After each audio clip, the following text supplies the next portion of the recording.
Hello and welcome into Talking Bengals. We are doing it live. That's what we're doing here tonight. We are doing it live. There is no script. We're making up the rules. It's a May football podcast. It is what it is. We're the day before schedule release day because we hate having content. So that's what we're here for, right? So I'm joined by these two gentlemen who will introduce themselves when they feel like it's conversationally inclined. Thank you. I was kind of blinded by your forehead and the rest of your head because of the lack of hair. But anyways, Zach, how you been doing, dude? I don't know. Pretty good over here. Oh, I'm having a pretty good day today. This is going to be fun. We're going to have a good podcast. Well, we're all doing better than Trey Hendrickson. So I think everybody's doing better than Trey Hendrickson. Well, he can cry into his millions, though. I mean, he's the type of guy that wants to go out and perform really well, and he wants to get compensated for it. But I think he's overly asking for his compensation, especially when you're still a year out from actually having to make a deal, wanting to do extensions and all that. Bengals traditionally don't do extensions, especially not on defensive ends. Not a third contract. And this year is a prove it year. He needs to go out and he needs to prove it. So he either comes out, he plays really well. Next year he gets compensated for all of that, or he sits the bench and he doesn't make any money next year because nobody wants somebody who wants to sit on the bench and play contract negotiator. Oh, I mean, my thoughts on this is, okay, Zach, go into your job tomorrow and say, hey, I'm kicking butt. I want more money. They're going to laugh at you. They're going to be like, us Army says you're under contract, but Nick could do the same thing with his employer, which we're not going to plug because he doesn't have a flag in the background. But, hey, if you go in and ask your boss, I want more money even though I just signed a contract, and I'm under contract for this year, I want more money because I did really well. And the fact that he came out today and was like, well, if I didn't play as well, they'd want me to give money back. BS. They've never done that. No football team has ever. I would love that to be the case. You have a fully incentive-based contract. That's what it should be. If you do X, Y, and Z, you can make this $20 million a year. If you don't do X, Y, and Z, and you just do X, you make $5 million a year. I'm all for that. So, yeah, if you want to play that game, Trey, I'm much more vindictive than the Bengals are, though, because I would literally be like, okay, here's your contract. We're going to write this up to where you only get this much money if you do all of these things. Otherwise, we're going to start cutting it down and cutting it down and cutting it down. And if you get hurt week one, bro, that sucks for you. You don't get to make any money. Like, if you want to play these kind of games, and you forget that you're a professional athlete, that in and of itself is a privilege. How much money is he making? Zach, you probably got the number somewhere. I do not have it off the top of my head. But he's making good money. When I get to Zach, when he starts talking in a second, he makes really good money compared to what you, me, anyone listening to this makes. He makes ridiculous money. So I'm sorry, I can't feel bad for a multimillionaire whining that he wants even more money. Your family is set up for generations unless you're an idiot. Unless you don't know how to manage money, which Nick may know some people that could help with that, but I can't plug it directly. But he may know some people that know some people that know some things about finances. Possibly. He could tell you that that kind of money could take you a long way. You don't need $100 million over 3 years in order to protect the next 4 generations of your family. That's just asinine. I'm just going to say that I think a lot of people know somebody that could probably help them. Word. Not just me. I think that you probably know people that could help you that aren't me. I know some people who know some people who may have robbed some people. I don't know. So, Zach, you have numbers because we don't. We all know I don't do numbers, not outside of work at least. Math, not my friend. What are the numbers? All right. So for this season, everyone's getting captured by the $21 million. That is the total contract for the entire year. The only thing he's guaranteed is $8 million, which is vastly low, especially given his position, right? You've got guys that he's competed against in his own division, a la TJ Watt, Myles Garrett, who are getting fat stacks. And he just was like, look, man, I'm doing just as much as them, if not better. I'm healthy. TJ Watt's not been healthy the last couple of seasons. He's remained healthy the last 2 seasons. Granted, he tied or finished second to TJ Watt the year before, I believe, it's with 17 and a half. That kind of stuff. So, full rundown. I'm sure everybody's already read it. The key takeaways was he doesn't plan on playing on the 1-year deal. He doesn't want to kick the can down the road with a short-term deal that the team is offering. That puts us in the same position as 22. Both parties should understand the long-term contract is about mutual respect. Zach Taylor apparently texted him on Monday, which ignited all of this, saying that if he didn't show up to mandatory minicamp starting in June, which is 3 weeks away, that they were going to start fining him. I don't know. If my boss texted me and said, hey, if you don't come to work in a month, we're going to start fining you, I'd probably be pissed off too, because I'm going to show up to work anyway. That text angered him, blah, blah, blah, blah, blah. He still has a good relationship with Taylor. Reiterated that he has no communications with the team since the draft. He's happy for Jamar and T.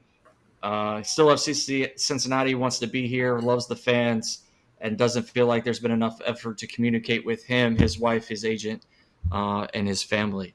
I'm blowing it up right here, blowing it up. So Mo Edgar had a wonderful, 40-minute rant on this, and I quite enjoyed it because, like I said, I know my stance on this. I say Trey Hendrickson, stop being a baby and make money, and quit complaining. You signed a contract. No one put a gun to your head. No one made you do it. You signed a contract. You have to uphold your end of the contract. That's what it is. And the fact that you said that they're not communicating, go back to the last thing that Katie Blackburn said. What did she say? We feel like he should be happy at a number he doesn't think he's happy at. And what Mo even put out there was, to me, that was them saying, we're done negotiating. That's our final communication. Take it or leave it. We don't care. So him saying they're not communicating, what are they supposed to do? Continue to reiterate every other day that's what we're offering. That's it. Take it or leave it. Do you want us to keep calling you? We can keep having friendly conversations every day. That's it. Take it or leave it. So what does he mean communications? He's going off of old tropes. He's going off of, the Jesse Bates thing. He's going off of T. Higgins for the last couple of years. Well, they're not talking very well. We're not getting where we want to be.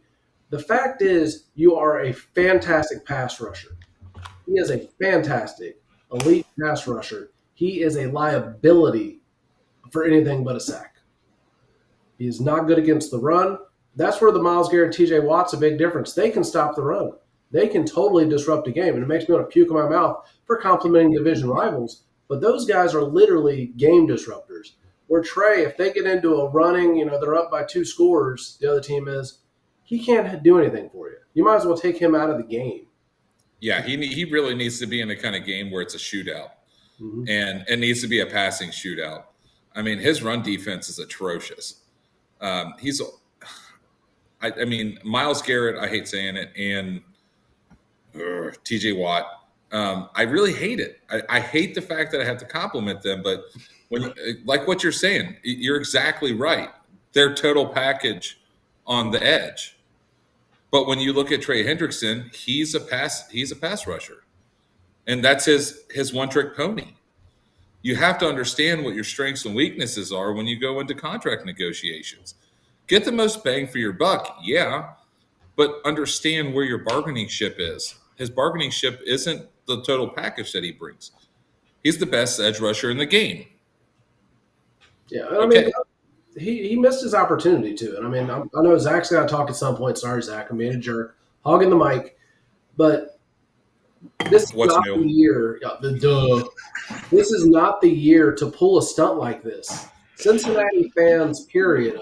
The Bengals, Reds, everybody but FC Cincinnati, who's apparently really good this year. I wouldn't know because I don't watch soccer, but they're about the only good sports thing going on. The Bengals underperformed. So Trey Hendrickson, his 17 sacks, pretty much worthless. Didn't even make the playoffs. So you're trying to argue, pay me more money on a team that I've had 17 sacks the last couple of years, but we missed the playoffs.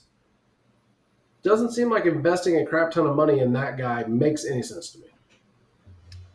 All right.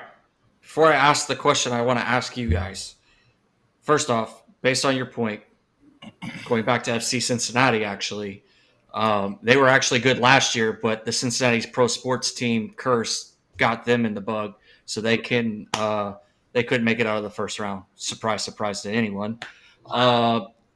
Second point, what have we complimented him with on defense up front in the front seven prior to this draft?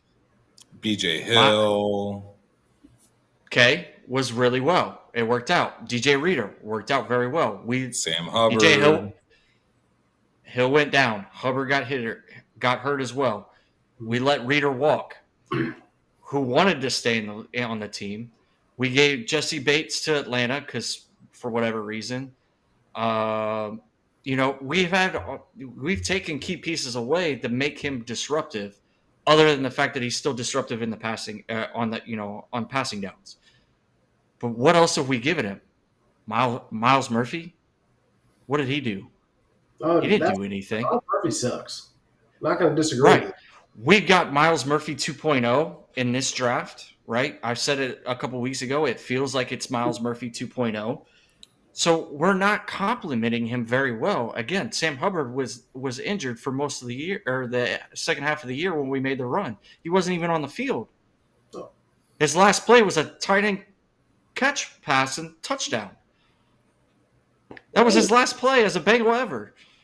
Is Trey 31 or 32? I just had it closed. I'll pull it back up. I think he's 31. I think he's turning 32. Gotta be 32. That's. I mean, we're all older than no. Oh, that's JJ Watt. Sorry, that was from earlier. Yeah, he's 31. Yeah, so gotta be 32. And I mean, so that kind of wear and tear on your body. You have him under contract through age 32.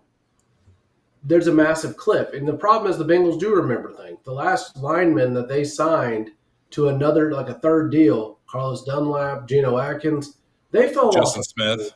Yeah. Justin Smith wasn't with the Bengals that long. He went to San Francisco. But yeah, the last one was Carlos Dunlap. He fell off a freaking cliff and got put to third string or fourth string even on the depth chart. Why do you want to risk that? Geno Atkins, I think you said Geno Atkins too, but like Geno Atkins was great for, that stretch of run. What was it, 2010 to 2016 maybe? 16, I think 17 he was still really good and then fell off. Yeah. And then we were like, oh, we can't let him go. It kind of feels that way. Same with Dunlap. We let Dunlap go. We traded him off and let him go to Seattle. And what did he do there? He had maybe one good season. He was a rotational player. Yeah. Yeah, but I mean, look at what we have in the upcoming. Okay, we have Asai, we have Murphy, and I can't remember the guy's name, but the edge rusher we just picked. Shamar. Yeah. Shamar Stewart. So, I mean, we'll get into him holding out in a minute, but look at the upcoming talent, right?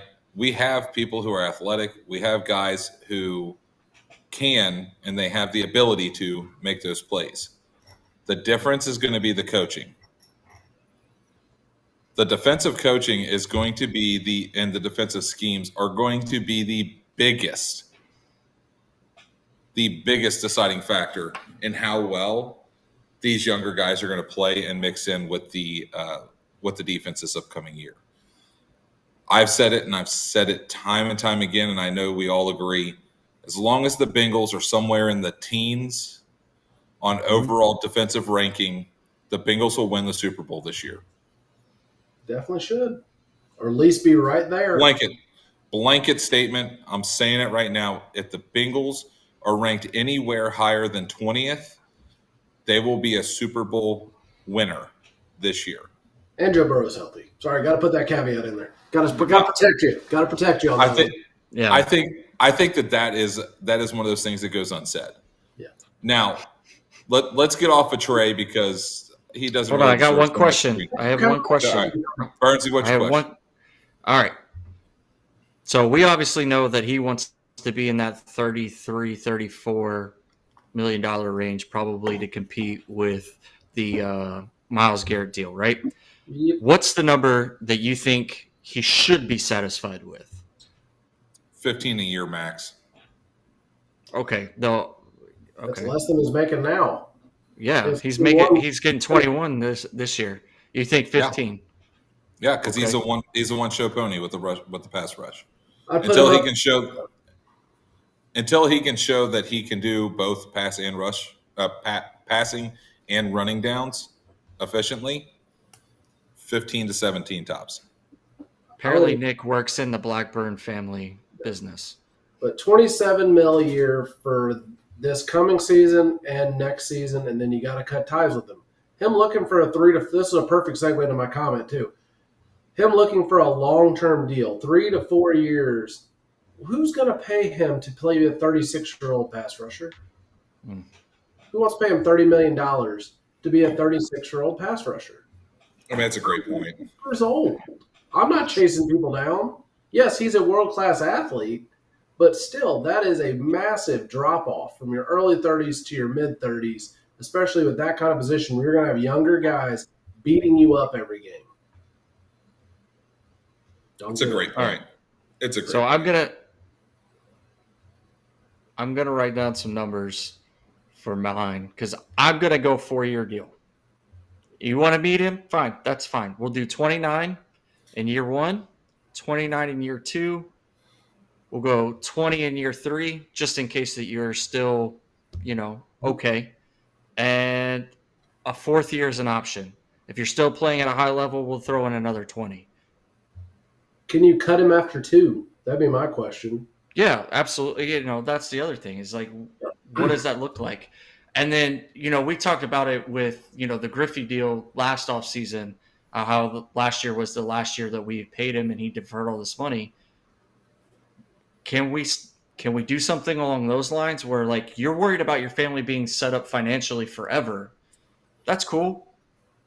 Why don't we work something else like that so that way you can stay here long term? We want to Even if it doesn't work out after 2 years. That's not financially feasible for the Bengals organization, period. Yeah. Just end of statement. The Bengals don't have that money to do that. So it was a joke, $1 million. Gosh, these are the jokes. 25 years. I think we could handle $1 million over the next 25 years. Yeah. Bobby Bonilla, that shit. Yeah. That's 2 thus far, shooter. That's 2 thus far. What was the other one? No, the P word.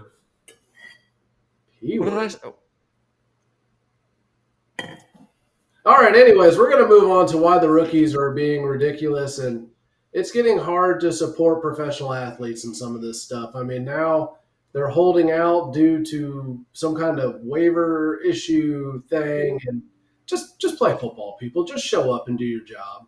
I mean, I wish I had the ability to tell this to employers.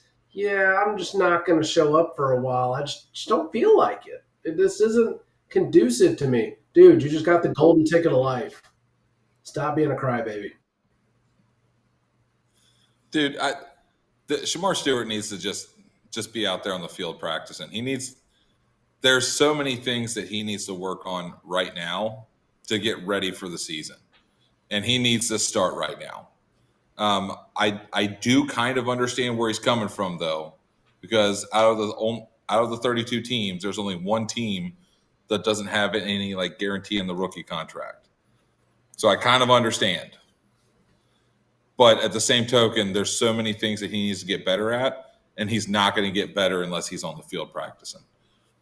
Yeah, but he's got to earn that. That's why it's not guaranteed.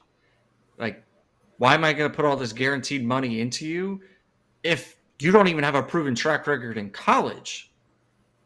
Well, why would you pick him? Okay.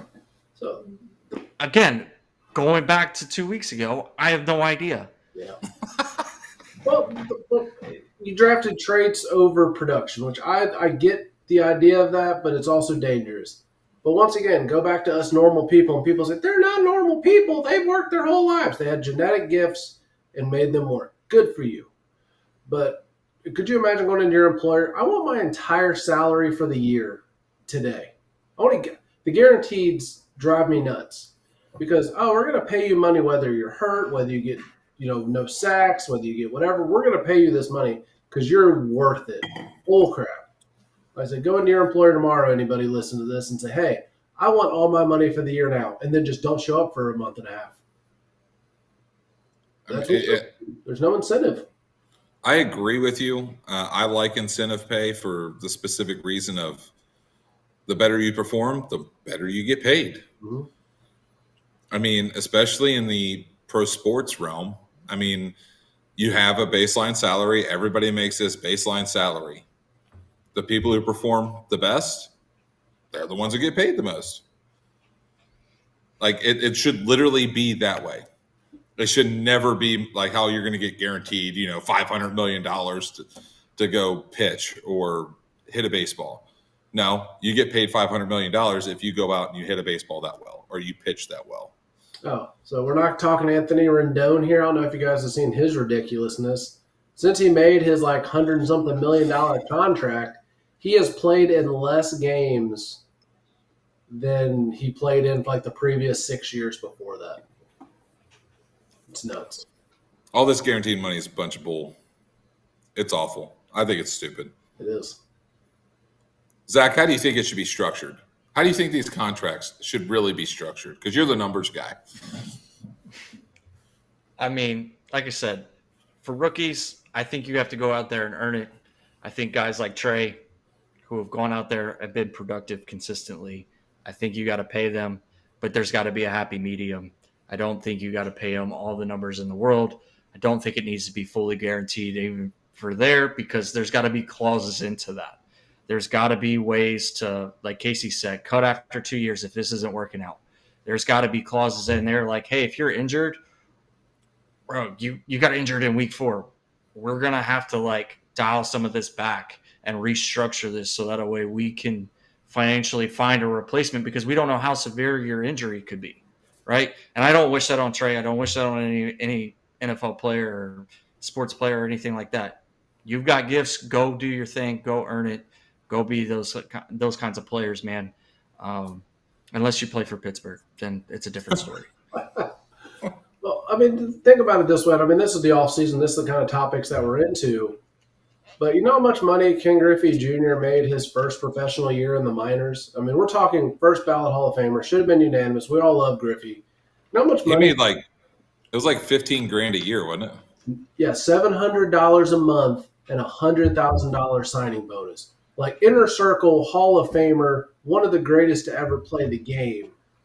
And that's how much money he made. And these rookies, who we're not going to remember their names in 5 years more than likely, because how many people the Bengals drafted that you're like, they drafted that guy? And they want millions and millions of dollars. And yeah, you could say inflation or whatever else. And I know 1985 is a lot longer ago now than we think it is, but that's ridiculous. Don't say that. That was 40 years ago. That was 40 years ago, Casey. Shut your mouth. Get out of here. You are reminding us how old we are. This is ridiculous. But think of all the greats. Ridiculous. Think about the greats before him. Joe Morgan, Pete Rose, Ken Anderson, all of these guys. How much money did they make for what they compared to their talent level to people that are playing now? Dude, they made pennies on the dollar compared to what the players are making right now. They're making nothing. I mean, you had to do endorsements. You had to have your own side business. You had to work in the off season. And now, I mean, the one that always kills me is a guy like Kenny Pickett has more money than Ken Anderson. Yeah. Ken Anderson should be a Hall of Famer, NFL MVP, led the league in stats for so many different categories for so many years. And Tiny Hands Kenny Pickett has made more money as a professional football player. I think you're right on the money. I just think they're getting paid too much. Mm-hmm. But anyways, what else is going on in the offseason, Bernsey, that you want to talk about? Because I know you haven't talked very much. Well, I know slowly but surely we're getting to the NFL season. Week 1 has been announced that Sunday Night Football in Buffalo. The Bengals are going to Buffalo. So we open the season with a primetime game on the road. I'm nervous. I don't know about how you guys feel. No. We're going to Buffalo, playing in primetime. Get out of here. Joe Burrow, primetime in Buffalo.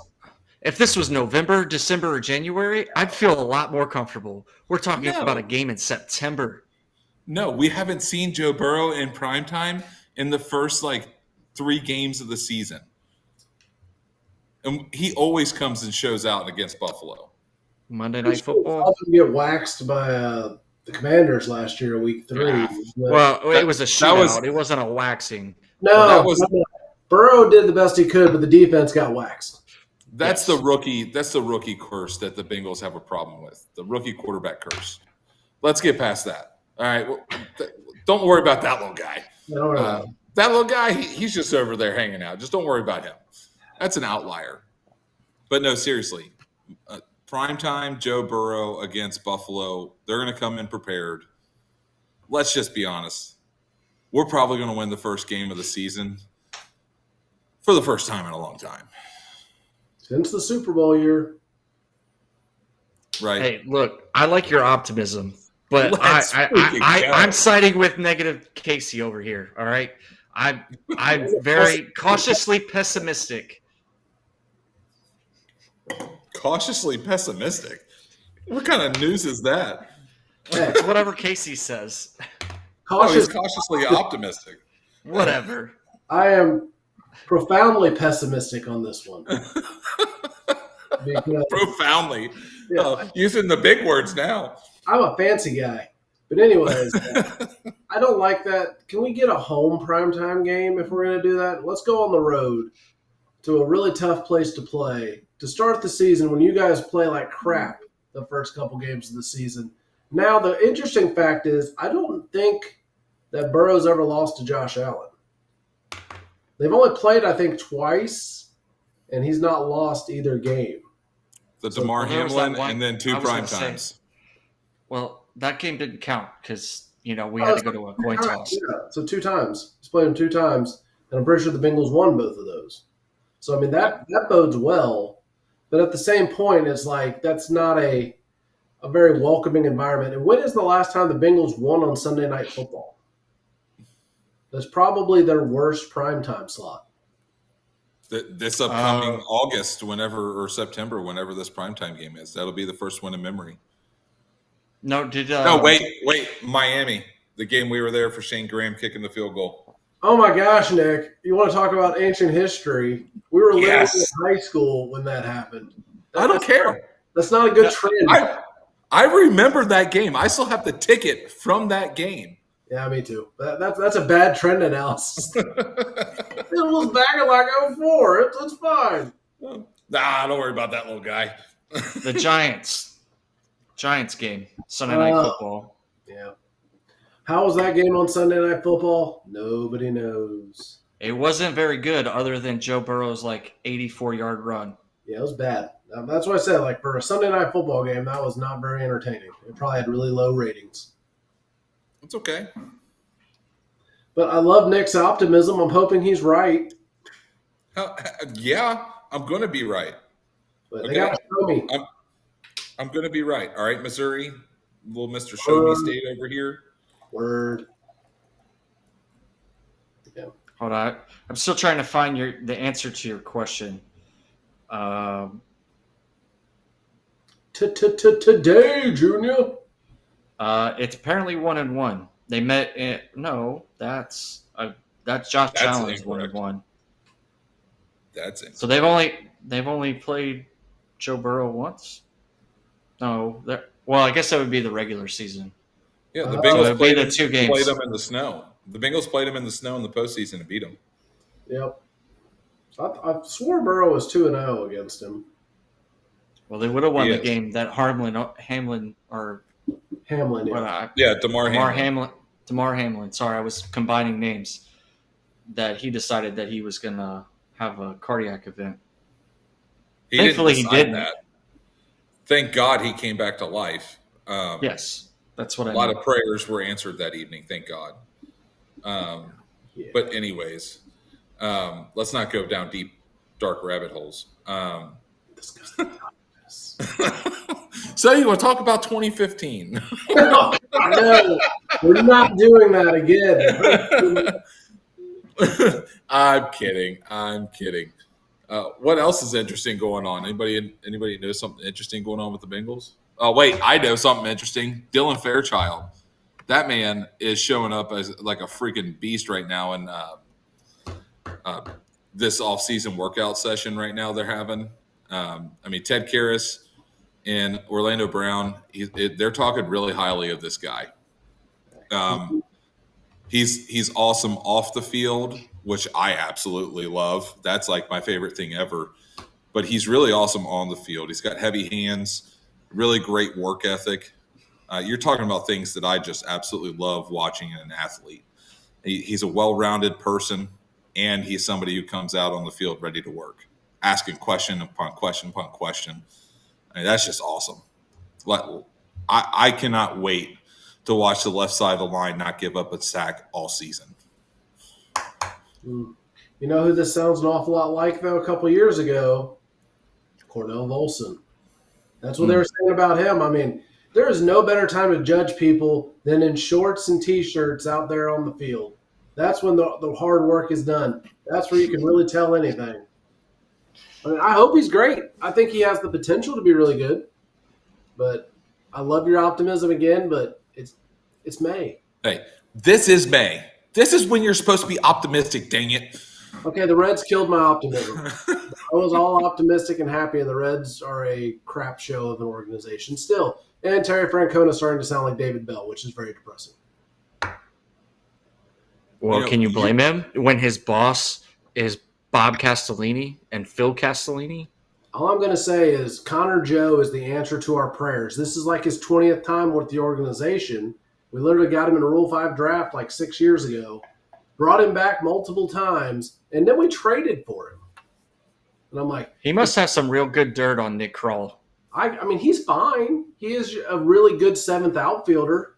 I mean, is he somebody you can really build a team around? No, but neither is Reese Hines or Will Benson or anybody else they have in the outfield right now. Fraley sucks. Lux is fine. Friedel can't hit the broadside of a barn, but he can still play center field. We're not getting into the Reds. I'm sorry, guys. That's just me venting. Right. It's so depressing. God. We got We're supposed to talk about the Reds. We got negative Nancy over here and Debbie Downer over on my right-hand side. Anyways. All I'm going to say is you're the one in the group chat that's like, I can't even watch the Reds because they're terrible. No, I can't watch the Reds because I'm not paying $40 a month to watch something that I can maybe sit down and watch them once a week. Like, they want me to pay $40 a month to go watch on FanDuel Network or whatever the heck it's called. I'm cheap. I don't pay for that crap. Like, I barely even buy Hulu so I can watch regular TV. Yeah, and going back to the NFL. Segue there. Yay.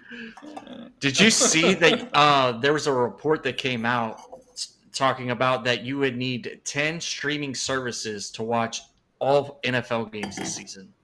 10. 10? Yeah. What Fox, 10 streaming? Fox, CBS, so Peacock, Paramount, YouTube TV, ESPN, all of them, right? Amazon Prime. Like, you got to have 10 streaming services to watch every single game this year. That's just crazy. Let's be honest. We have kids. So we have Prime, Peacock, Paramount, Hulu. So Hulu has Disney and all the other ones you named, except for YouTube. Who's playing on YouTube TV? Who even cares to watch YouTube? They have Sunday Ticket. Yep. Who cares? Well, to be fair, I watch one football game Sunday most of the time. And if the Bengals don't play on Sunday, I probably don't watch a football game on Sunday. I just watch who's ever on normal TV. I'd rather watch it. If I'm going to pick a casual game, it's going to be on a Saturday, not a Sunday, because I can watch random college team from middle of nowhere play. He means Alabama. No. Alabama. No, not Alabama. Okay, even when I lived in Alabama, it was Auburn. But I would cheer for Auburn over Alabama because I got sick of hearing Roll Tide around every corner. God. Didn't hear War Eagle nearly as much. Didn't hear War Eagle disgust me. Oh, well, I prefer them both lose, to be fair, though. To be fair. I'm not going to say anything about who you married because your wife is a very lovely lady. And you guys are from Kentucky and not Alabama. And Anybody Where are you from going not with this? Alabama knows exactly what I'm referring to. Anyways, so let's talk about something positive. No idea. Positive. Well, Joe Burrow is way classier than the rest of us because he went to the Met Yes. Gala, Nah, that's not class. which none of That's us would just- even know what that is. Because we don't have the money to go to it. Nor would you go if you had the money. It sounds terrible. I don't even know what it is, and I don't care to ever know. I've never voluntarily ever went to any form of play, orchestra, or anything like that. It's not that. One, plays are classy, and I like plays. Orchestras, man, classical music not my thing. No. But to just go around a bunch of other fancy rich people, to stand around a bunch of other fancy rich people, no. Unless you're doing a Rodney Dangerfield and Caddyshack type thing, then I'm down. I'm down for that.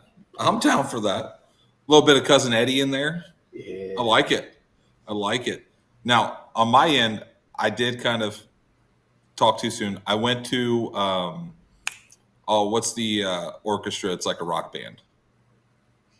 Trans-Siberian Orchestra? Yes. They were pretty cool. Cool. That's because it's Yeah. classic. Yeah, they are pretty cool. I'd go see them. Yeah, I would definitely go see them again. That was awesome. But anyways, all right, I'm gonna throw up an off-season banter topic. Favorite non-Bengals team to watch? This season? Nope, non-Bengals football team in the NFL to watch outside the Bengals. Like, If for you me, had it to depends root, on the year. if you had to root for any other team other than the Bengals, who would it be? I like KC. That's an option. Obviously, it's not AFC North. For me, it would be the Lions because they're kind of like the Bengals of the NFC. I probably younger. I liked the Titans uniforms. I like the blue. I think it looks good. Probably Titans or Buccaneers. For me, I would go the Red Commanders. See what I did there? Or the Bucks. I like watching Jane Daniels, and I like to watch Baker do his thing, especially now that he's not in Cleveland. So he's pretty entertaining, and the fact that he's not in Cleveland anymore, you can actually enjoy his banter, especially what he did to Ohio State.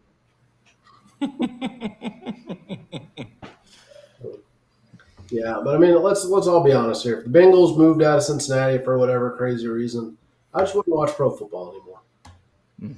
I'd become a Lions fan. Couldn't root for See, I love- Cleveland. I couldn't root for any of the other AFC teams. I couldn't do it.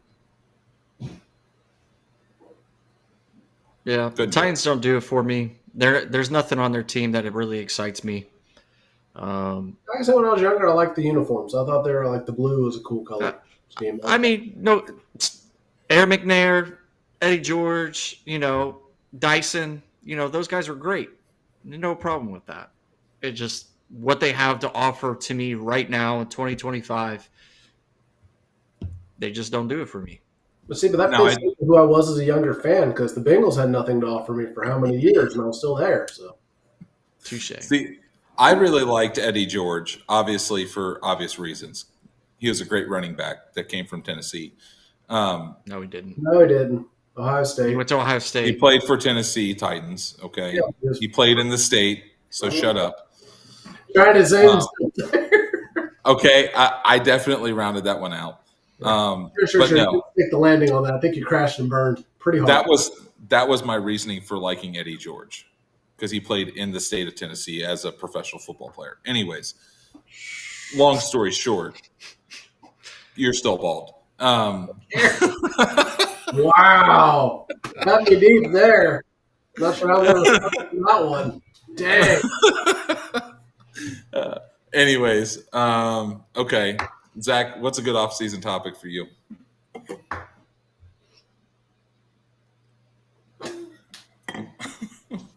Now you look 'Cause like Mario Brothers right now with that look on your face. I look I like was- what? It's a me, Mario.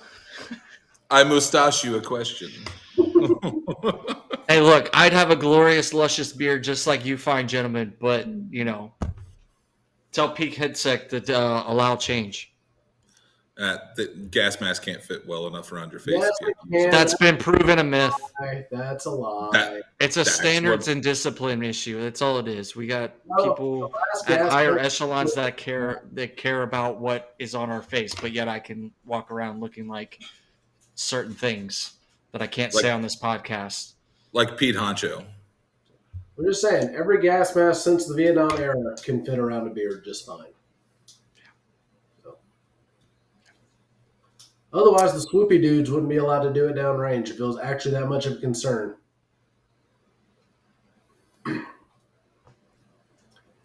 Bam. Anyways, you're No. still on the spot. Good off-season topic, Zach, because I threw a bad one out apparently. It wasn't a bad topic. It was just the fact that you said that Eddie George went to Tennessee when he went to Ohio State. He played in Tennessee. I didn't say he went to Tennessee. I said he played in Tennessee. Played at Tennessee is what I remember hearing. At Tennessee Titans. He's Yeah. from Tennessee is actually the quote. I'm playing it back in my head right now. Okay. I'm glad you have a memory like that. Yeah, I do. It's like I don't know what his yeah. name is. Rain Man. Wow. Yeah, okay. You're trying to be Rain Man and you're totally screwing up over here. It's like that guy about rain and stuff. I don't know. He's a man. And whatnot. Just whatever. Your mom goes to college. Yeah, she does. She did Yeah. for a while. Yeah, I don't know. Like- A long time ago. Anyway, Zach still has not picked a topic. We're No, ready. I'm still thinking about it because I have no idea. So, Casey, what's your banter topic? Okay, so here's going to be the random question. So Mother's Day is over now. Hopefully we all nailed it on Mother's Day. If not, do better next year. Don't suck. Shame. You know your name.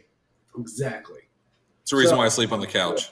Dumb things that dads get compared for. Mowing your lawn is one of the big ones. Are you guys vertical stripes, horizontal stripes, or diagonal when you cut the lawn? Depends on which time I'm cutting it. If you're trying to beat your neighbor, Vertical. So, I am a creature of habit. So it's stripes, circles around the tree, not the TV, the tree, and then stripes the rest of the way. It doesn't matter which direction. But His living room is in his yard, folks. His living room is in That's his why I yard. can't ever get anything done because the TV's in the middle of the yard and I get distracted. So, bird. Squirrel. yeah, if I was trying to one-up everybody, I would definitely do diagonal. It is a pain in the butt. I've done it before. It takes forever, but it looks really nice if you actually get it crisp and looks good. Typically, I don't. Typically, I do whatever's the fastest way to get the lawn mowed. Yes. I typically don't care. Especially at this point in life. I don't give a crap. People are like, your lawn's got to look immaculate. Can't have crabgrass. Can't have any other crap. I don't have time to do anything but cut it, trim it, and edge it. That's it. Folks, I cut it. Most of the time I don't even trim an edge. Nick, you live in the middle of nowhere. That's no the one point. cares. Like, you don't have to trim and edge anything. You have gravel and woods. I don't even have woods yet. I'm trying to create woods, but You have 3 trees and woods on one corner. that's not even my property. That's like my neighbor's. I'm trying to give you benefit of the doubt here. Just go with it. Gosh. I'm gonna Yeah, be down there in honest. the holler. I don't want to lie to anybody. No, let's stretch it. Just stretch it. No, you don't want to stretch the truth. Anyways, long story short, Casey likes to stretch the truth, everybody, just so everyone knows that. Everybody who Okay. listens. Change his name to Trey Hendrickson. I am a writer, so it's right there implied.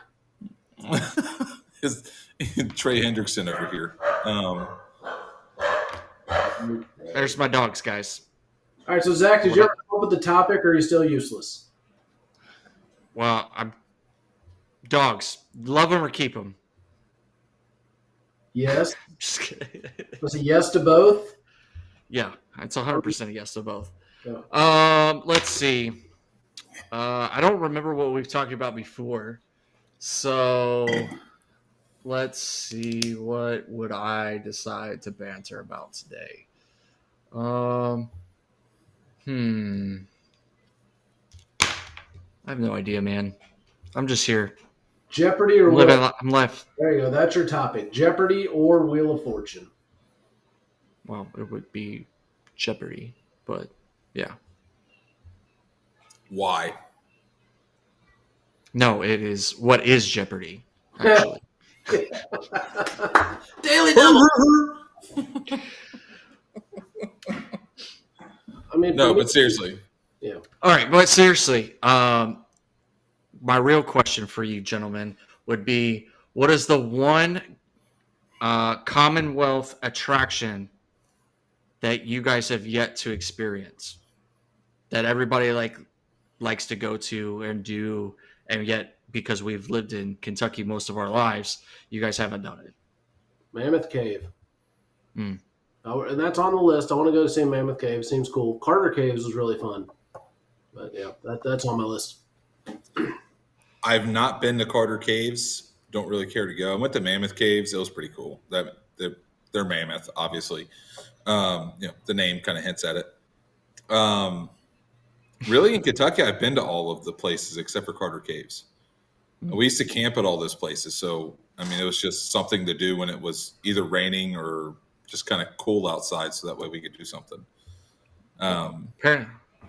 I guess I'm just a bad Kentuckian, I guess, because I haven't done the Corvette Museum. I haven't been to Mammoth Cave, Carter Cave, Lake Cumberland. Haven't done any of that. However, hear me out. I have been to Land Between the Lakes and Kentucky Lake and all of that stuff. But that's just because I have family down there, so it makes it a little bit easier when I make that trip to Clarksville. So, but everything else, I've been to Yum Center. I've been to Freedom Hall, Rupp Kroger Field now. It used to be Commonwealth Stadium. I think I did a game at EKU. Yeah. EKU. Florence Freedom, many a times.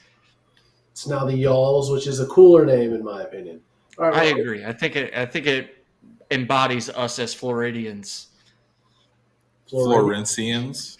Yeah, there you go. Florentians, yeah, there it is. All right. So I'm going to start calling out places to make sure that Nick has actually been to all these places that he says he has been to. So let's see. Land Between the Lakes. I was in a tornado there. Go ahead. Okay. You did go to Mammoth Cave, Corvette Museum, Louisville Slugger Museum, Rupp Arena, Keeneland. Yes. Churchill College. Churchill Dell's worked the Breeders' Cup. Yeah. Kentucky Speedway when it was actually a thing. Yes. I haven't gone to a race there, but I have been to the Speedway. Okay. Let's see. The Florence Speedway. Oh, I've been there. The Pinnacles. The what? The Pinnacles. In Berea. It's like mountains. Yeah. No, I've never been there. I never even heard of that. The Kentucky Artisan Center. Is that the one in Berea? Yeah. Yeah, I've been there. We always stop there on road trips. It's always a pit stop. The barn. Buc-ee's is now the pit stop. What'd you say, Casey? Renfro Valley. Oh, dude, we go camping there like once a year. To go to the music center, though, that's the question. Oh yeah, I used to go there for the bluegrass music. If it not every year, but every other year with my grandpa. So Nick has been a lot of places. It's camping, dude. You're nailing all these places that you go camping. My parents, we had a pop-up camper, and it was a cheap vacation. Hey, speaking of pop-up campers, you want to buy one? Not off you.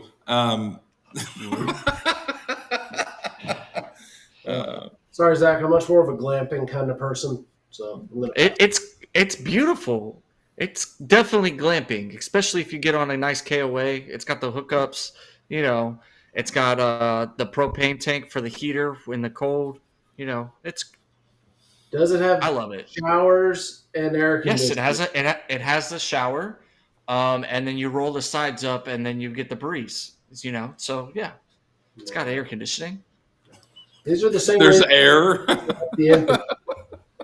This is why I was a pilot, not an infantryman, because as soon as there's no hot showers, there's no air conditioning, I'm like, yeah, screw that. Yeah, it's got a stove, a sink, the water hookups for the shower. It's magical. It's great. You sound like an aspiring real estate agent trying to sell a property nobody wants. It is redneck paradise. Let's do this. Have you seen my house? It's literally that. So, okay, Nick has been everywhere in Kentucky. Now we're going to go outside of Kentucky and see where Nick has been. East of that's the a good Mississippi, at least. It has to be east of the Mississippi. I've never been west of it. Oh, well, you lose then. Ha ha. Have you been to the Adirondacks? Yeah, you lived up there. I lived in the Adirondacks. Get out of here. Virginia Beach, Norfolk. Yes. Dude, the watching the fighter jets touch and go, that was awesome. I used to fly in there a lot for work. That's awesome. And then the Blue Angels. We took our kids to see the Blue Angels down to Pensacola when we went vacation this past year. And my youngest son, he kept on saying, "Is that a fighter jet? Is that a fighter jet?" Every time we saw the airliners, normal passenger planes, because he knew we were going to see the Blue Angels. Then all of a sudden we get there and we go, "Joe, those are fighter jets." He goes, "Oh my gosh." And he gets this big, that was awesome. Love it. I actually have a cool Blue Angel story. You guys probably have already heard it, but the listeners probably haven't. So I'm going to go ahead and put it out there. So I was flying into Gulf Shores, Alabama. So flew out over the Gulf, had to hold. And I'm like, what are we holding out over the ocean for? And it was because the Blue Angels were doing a practice run for a show they had later that day. And they were doing a touch and go at Pensacola. So they literally came down, touched the runway, came off, and they just disappeared. And I'm like, where are they? And all of a sudden they fly 500 feet over our head. Just, we're like, holy crap, they're right there. It was at like Mach 2. It was awesome. Absolutely awesome. They are very impressive. I recommend seeing them. Yeah, it was really fun, and that was one of the coolest experiences I had flying. Dude, their shows are free. Mm-hmm. They're free. All you got to do is just show up to watch them. And if you ever get to Pensacola, I mean, absolutely awesome. See, what a great use of our tax dollars. See, I'm totally for that. I'm for that. I mean, that's awesome. I have a question, Nick. I don't have an answer. Go ahead. You went to Pensacola last summer? Yeah. That's interesting. Didn't see you. I didn't see you either. To Florida? Yeah, you know who went to Florida last summer and came and saw me? Crazy. Crazy. Drove right past me. I believe, if I'm not mistaken, you were in some form of class that week that we were in Pensacola. I have no idea. Probably. I've done a lot of TDY over the last. Because if not, we drove right through Birmingham, so we would have been pretty close to you. Yeah, and all you had to say is like, "Hey, we're gonna stop and get Chick-fil-A. You want to meet up for lunch?" Yeah, we did We did stop at Chick-fil-A, but you were definitely not at home. Bologna sauce.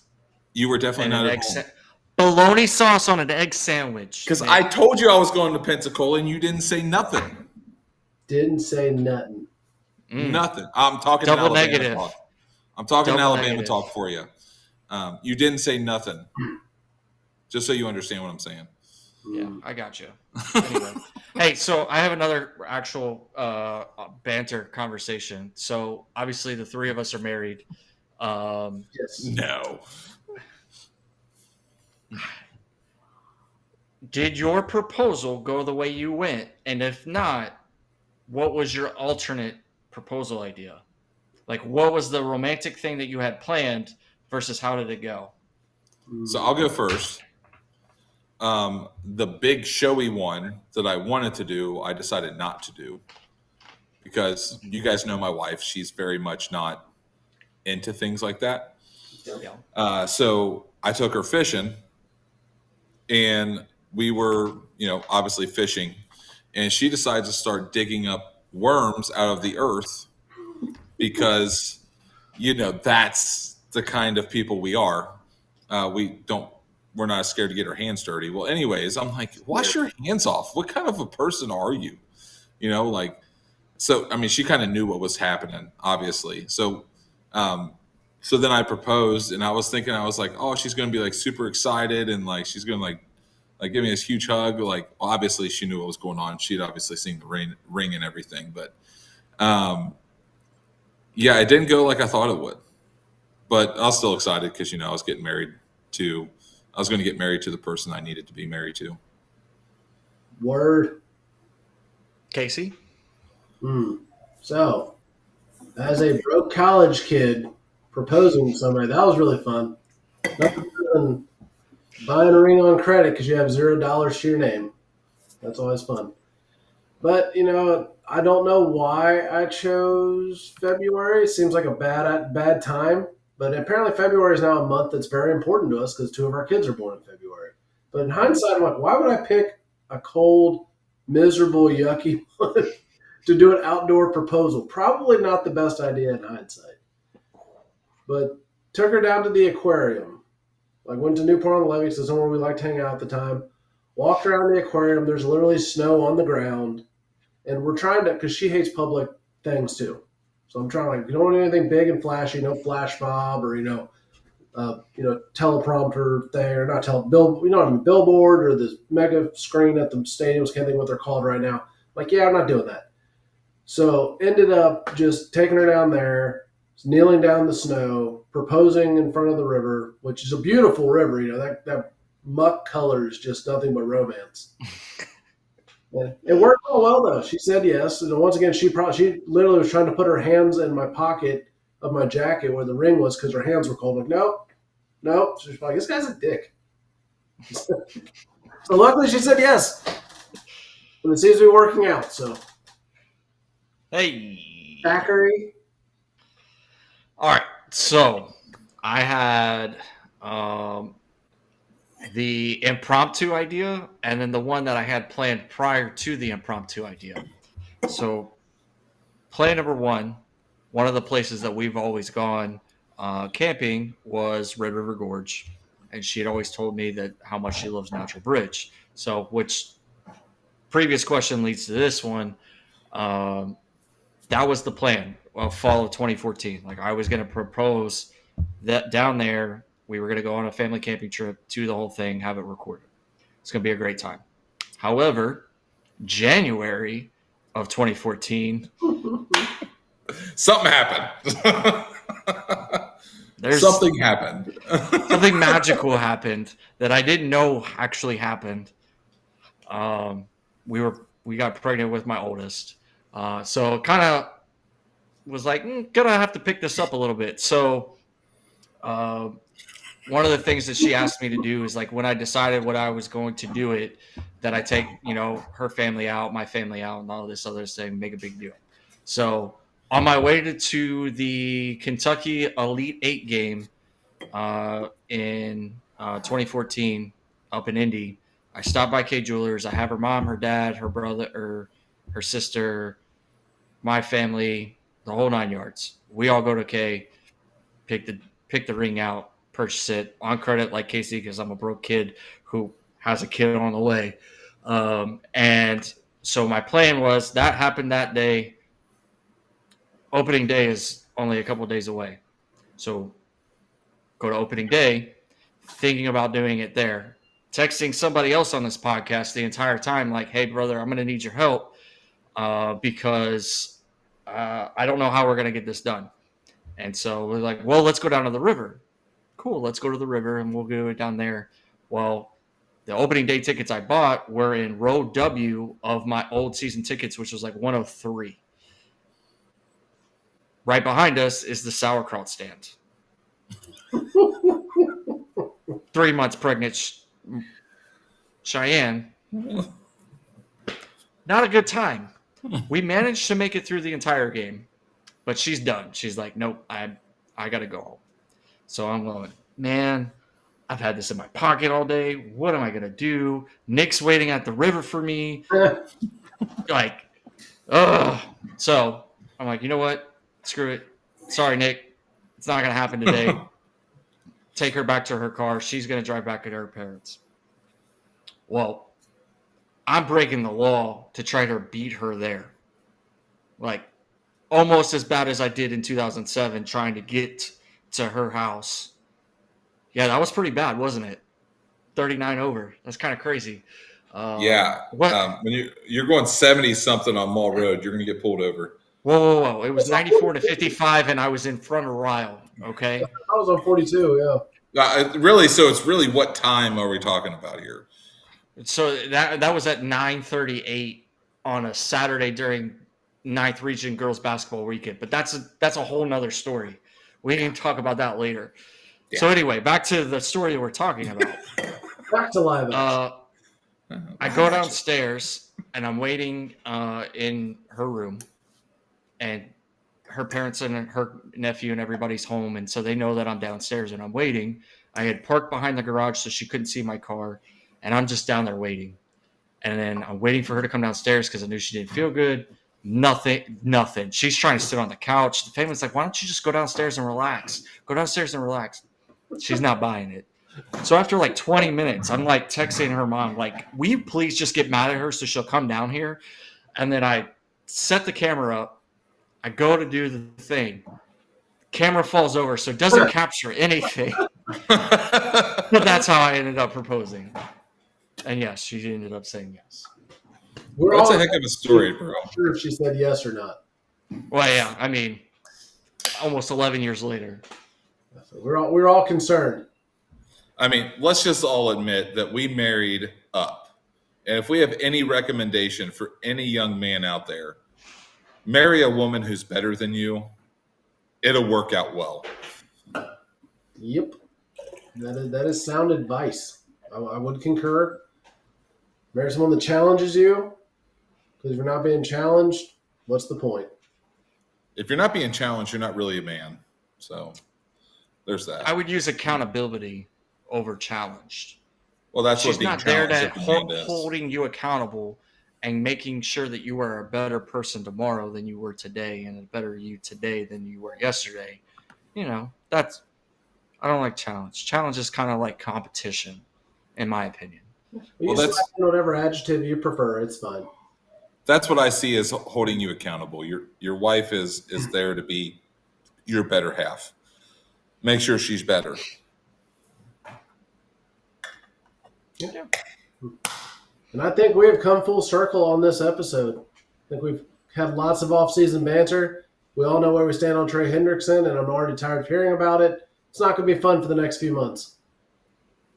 Yeah, I'm on the same boat, man. Trey Hendrickson needs to just get over himself and just get out on the practice field and get ready to play. Yep. Same with Shamar Stewart. Yeah. Shamar Stewart, just get on the field, man. You need to start playing. You need to start getting into that Al Golden defense. That'd be nice. Amen. As we used to say when I was in the Army, suck less. That's what they both need to do is suck less and get on the field and practice. Amen. We have another term called KISS. Keep it simple, stupid. That's a good one. All right, well, thank you all for tuning in and listening to all of our ridiculous banter. We did give good marriage advice and proposal ideas. Don't sit next to the sauerkraut if your soon-to-be fiance is 3 months pregnant, because that seems like a terrible idea. Terrible. Also, do not propose in the snow in February. It works out well in the long run, but not probably the most romantic venue. Just going to put that out there. And don't take her fishing. Yeah. Don't insult her and say she's filthy because her hands are dirty. Probably not a good call. So how are all of us still married? I don't know. Luckily, we married better women than we are. Like I said, bless those women. So, otherwise, we're just. I'm glad you finished that sentence, Nick. I'm glad you finished that sentence. We married women who are better women than we are men. So. Yeah. Well, we're all dumpster fires. They put us out from time to time. So it works out well. All right, well, that's all we got. Hooday. Hooday. Hooday. Hit the blue button.